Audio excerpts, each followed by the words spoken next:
मैं उनको भी सबको नमस्कार करता हूँ, मेरी बहनों, मेरे भाइयों और मेरी बेटा बेटियों। देर हो गई थोड़ी आने में, गुस्सा तो नहीं हो?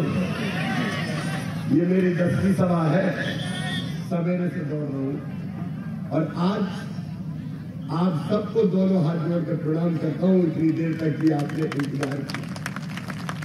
देखो मेरी बहनों और भाइयों, हम सरकार नहीं चलाते, हम परिवार चलाते हैं। ये मेरा परिवार है, बताओ है कि नहीं?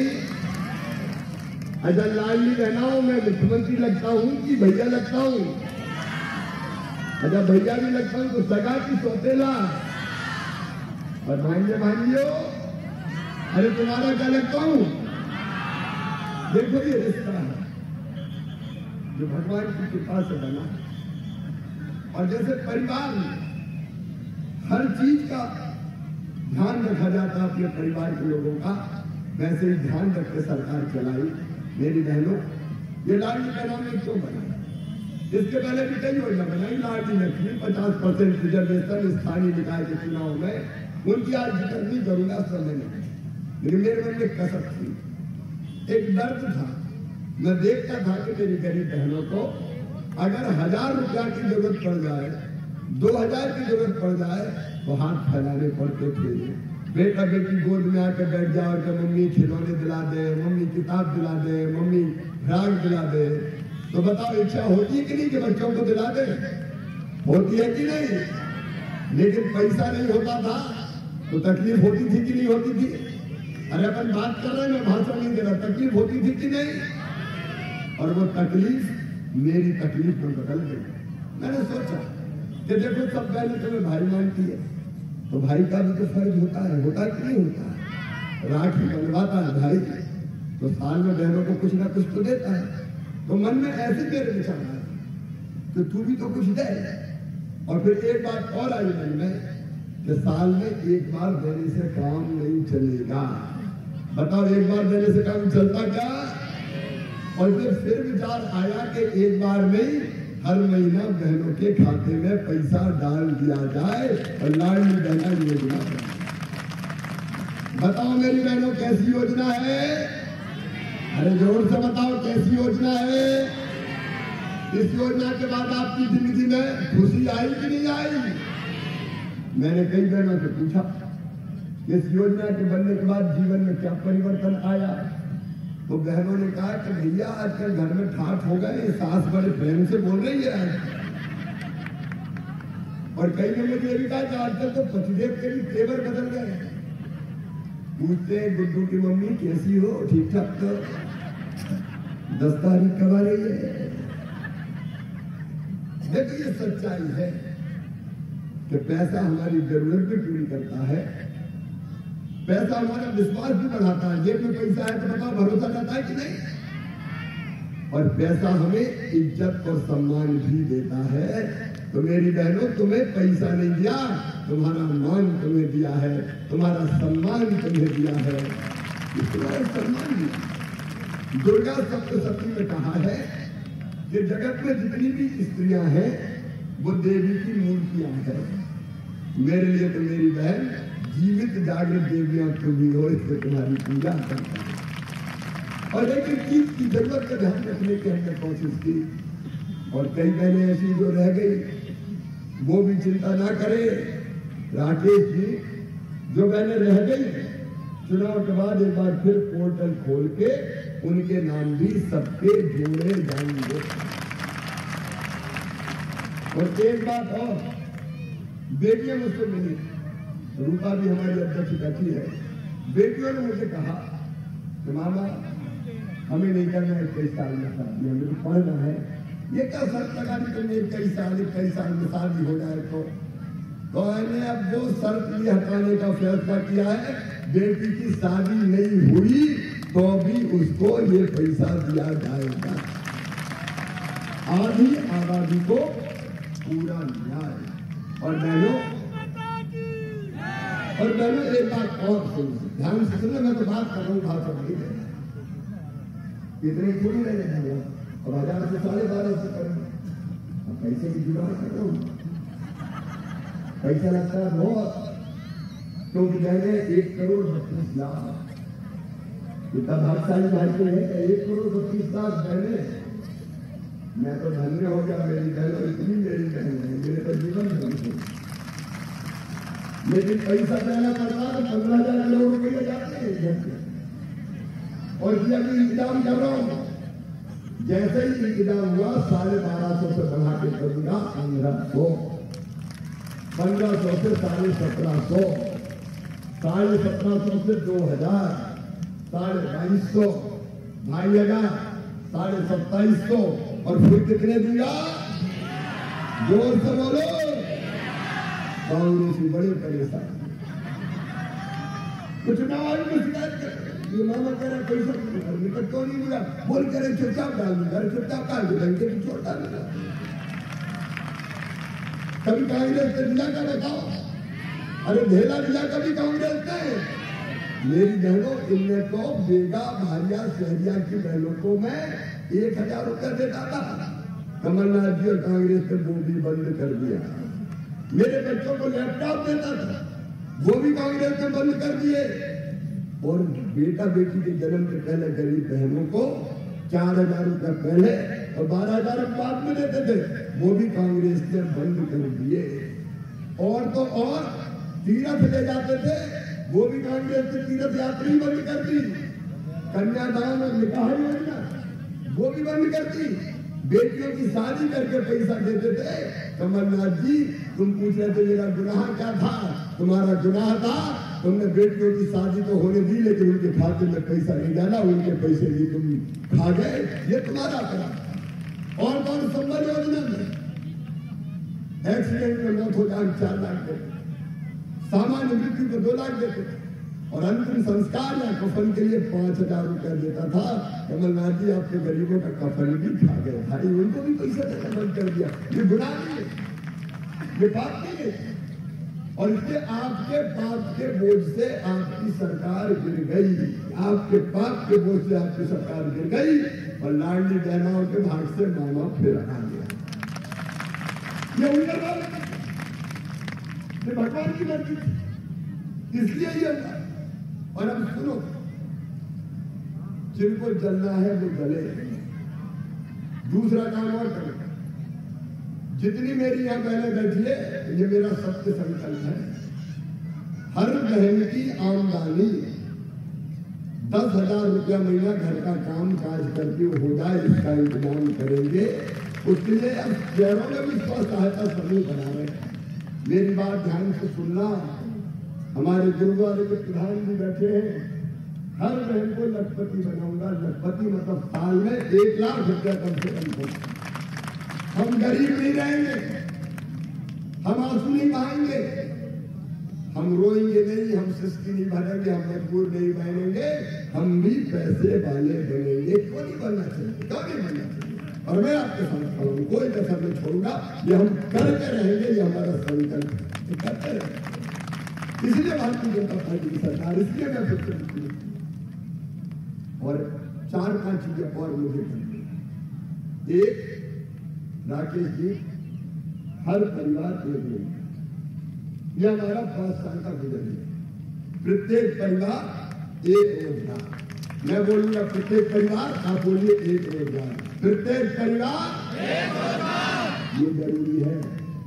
वो रोजगार सरकारी नौकरी हो सकती है, वो रोजगार मुख्यमंत्री सीखो कमाओ योजना हो सकती है, वो रोजगार स्व सहायता समूह के माध्यम से काम धंधा करवाना हो सकता है, वो रोजगार मुख्यमंत्री उद्यम क्रांति जैसी योजनाओं के माध्यम से अपना छोटी दुकान, मकान, कोई कार्यालय की छोटी मकान, कोई व्यवसाय या कारखाना खोलना हो सकता है।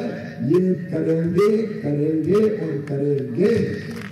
सबके लिए अब मैं जाता हूँ, बच्ची कितनी बड़ी संख्या में आते हैं, माँ की गोद में बैठा बैठा बच्चा भी, उसको पता नहीं सीएम क्या होता है, उसको ये भी पता नहीं कि सीएम कुछ दे सकता है। उसको तो ये लगता है कि दुबला पतला आदमी अपना मामा लगता है, तो चिल्लाते मामा, ओ मामा, ओ मामा। कहीं तो माँ की गोद में नाक छोड़ते रहते हो मामा। और बड़े बच्चे शरारत भी करते हैं, कहते मामा आई लव यू, तो हम भी कहते आई लव यू टू। अब इन बच्चों का मैं भविष्य बर्बाद होने दूंगा। इनके लिए शिक्षा के लिए खोला CM direct school. Private school से कई गुना बेहतर स्कूल खोलेंगे।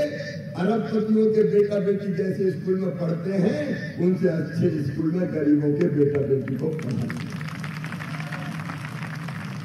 और सारा इंतजाम फ्री में होगा, फ्री में होगा। मामा है ना, और 12वीं में अच्छे नंबर लाएंगे तो कमलनाथ ने लैपटॉप बंद कर दिया तो मामा फिर लैपटॉप देगा। और नंबर 1 और 2 आएंगे बेटा बेटी तो मामा स्कूटी देगा। स्कूटी कई लोगों ने स्कूटी क्यों दे रहे हैं? जैसे मम्मी पटाती ना बच्चे को, बेटा मान जाए, चॉकलेट दूंगी, टॉफी दूंगी, मिठाई दूंगी। मैं करूँ बेटा बेटी पढ़ो, मैं स्कूटी दूंगा। दिलवाने बच्चे पढ़ेंगे, स्वास्थ्य प्रतिस्पर्धा होगी। और एक बात और सुन लेना ध्यान से, मैं काम की बात कर रहा हूँ, फिजूल का भाषण नहीं दे। बच्चों का एडमिशन मेडिकल कॉलेज में हो या इंजीनियरिंग कॉलेज में, IIT में होता, IIM में। कई बार गरीब के बच्चे तरस जाते हैं कि काश हमारे पास पैसे होते तो हम भी पढ़ जाते। मैं इन बच्चों को तरसने नहीं दूंगा, इन बच्चों के सपनों को मरने नहीं दूंगा। इन बच्चों की फीस इनके मम्मी पापा नहीं भरवाएंगे। कौन भरवाएगा? जोर से बोलो। मामा भरवाएगा, भारतीय जनता पार्टी की सरकार भरवाएगी। हाँ, मामा जी भी जिंदाबाद, भांजे जी भी जिंदाबाद। ये परिवार की सरकार। और बहनों, रसोई गैस का सिलेंडर 450 में ही देंगे, चिंता मत करना।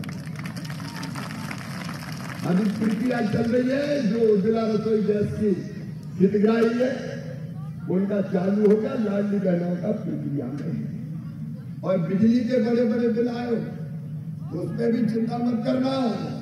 एक बार पूरा भरवा के हिसाब किताब साफ कर दूंगा। आज 100 रुपया महीना मिलेंगे। और एक बात और काम की, हर गरीब को रहने के लिए थोड़ी सी जगह चाहिए कि नहीं चाहिए? अरे सब बताओ, चाहिए कि नहीं चाहिए? इसलिए हमारा संकल्प है, गांव में हमने मुख्यमंत्री आवासीय अधिकारी योजना बना के अभी 4.5 लाख प्लाट बांटे। मेरी बहनों, मेरे भाइयों, शहर में जहां जगह होगी वहां प्लाट देंगे, नहीं तो मल्टी स्टोरी बना के पक्का छोटा सा मकान तो देंगे ही देंगे। की जरूरत है, जो परिवार की जरूरत है उस जरूरत को पूरा करना है। तो आपकी टाइम बताओ, आपकी जिंदगी बदलने के लिए ये भारतीय जनता पार्टी की सरकार है। मेरे भाइयों और बहनों, जिंदगी बदलने के लिए परिवार की जितनी जरूरतें होती है सरकार काय के लिए होती है, इसलिए कि वो सारी जरूरत पूरी की जाए, इसलिए हम काम करते हैं। और इसलिए मैंने कहा कि अपने परिवार की सरकार है। बताओ, कोई भेदभाव लगता है आपको? हमने किसी से कोई भेद नहीं किया। और सचमुच में मेरे जैसे कार्यकर्ता भारतीय जनता पार्टी, उनकी जिंदगी का लक्ष्य क्या है, मकसद क्या है? केवल इतना मेरी बहन और भाइयों, क्योंकि मैं और आप एक हैं, ना आपको कोई और है ना मुझको कोई और है, एक दूसरे के लिए बड़े हैं।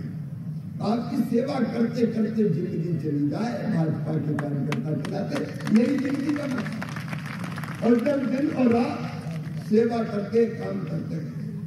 लेकिन कांग्रेस मुझे गाली रोज देती रहती, सवेरे शाम सवेरे शाम। मैं बेटियों का पूजन करता हूँ, कन्या पूजन, तो कहते हैं नाटक नौटंकी करना है। अरे बेटियों की पूजन करना नाटक नौटंकी है क्या?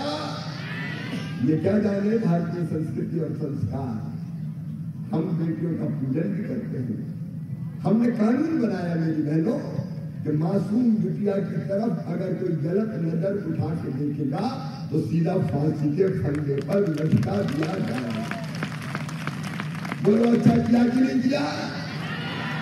आपके मान सम्मान परिवार को आगे बढ़ाने के लिए, हमारी समस्याओं के समाधान के लिए।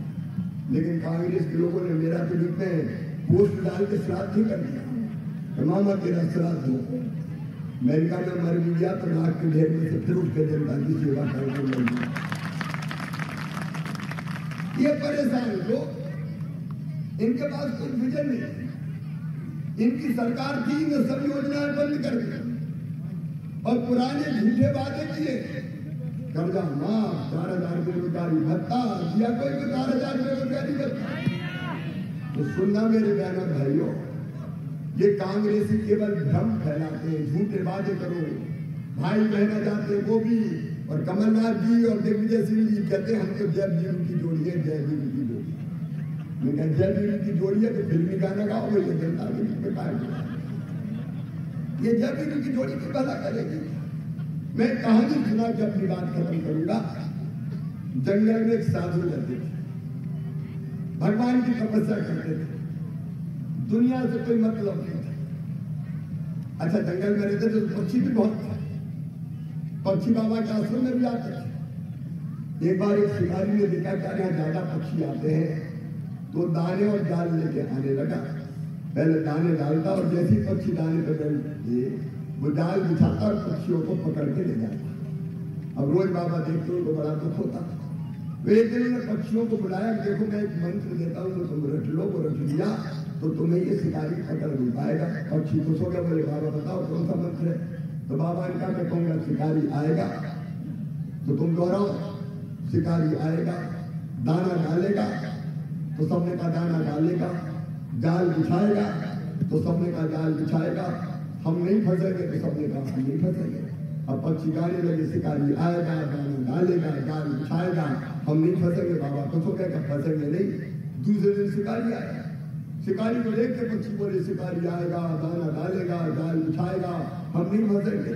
शिकारी का अब तो दाल दी गई, लेकिन फिर उसको सोचा चल ट्राई करके तो देख लो। वो दाने डाले, दाने देख के पक्षी दानों की तरफ बढ़ने लगे और बढ़ते बढ़ते कह रहे कि शिकारी आएगा, दाना डालेगा, जाल बिछाएगा, हम नहीं फंसेंगे। और कहते कहते दानों पर बैठ गए। जैसे ही दानों पर बैठे शिकारी ने जाल फैलाया और पक्षी पकड़ लिए। जाल में फंसे फंसे जब शिकारी पक्षियों को ले जा रहा था तो वो गा रहे थे शिकारी आएगा, दाना डालेगा, जाल बिछाएगा, हम नहीं फंसेंगे। मेरे बहनों और भाइयों, ये कमलनाथ आएंगे, तरुण भागवत आएंगे, दाना डालेंगे, जाल बिछाएंगे। अरे फंसोगे तो नहीं, बहुत कमाया है। अरे फंसना मत मेरे बहनों भाइयों, क्योंकि फंस गए तो केवल फड़फड़ाने हाथ रह जाएगा। ये कांग्रेस आ गई तो ना लाडली रहेगी ना बहना रहेगी, सबसे पहले यही बंद करेंगी। और इसलिए अपने शहर के विकास, देखो विकास का काम गिराने का समय नहीं, संस्कार धाम को आज विकसित महानगर बनाया है।